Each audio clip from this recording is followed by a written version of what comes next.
Halos lahat ng mahirap, pinangarap maging mayaman. Pero naisip mo rin ba kung bakit may mga tao pa rin na kahit magsumikap ay nananatili pa rin mahirap? Dahil kailangan talaga ng mahirap sa lipunan. Isipin mo kung lahat ng tao ay mayaman na, sa tingin mo ba may mga construction worker pa na magtitis sa initan para lang kumita? Kung mayaman na silang lahat, sino pang gagawa ng bahay?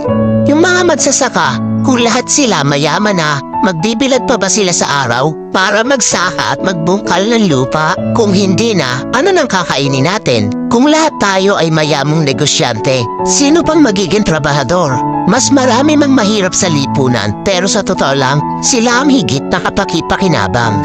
Bakit? Dahil mas marami silang alam na trabaho na pinakikinabangan ng mayayaman. Tulad ng isang kumpanya, hindi iyon magiging maunlad kung walang mga empleyado. Kahit na gaano kahirap ang trabaho sa isang kumpanya, kahit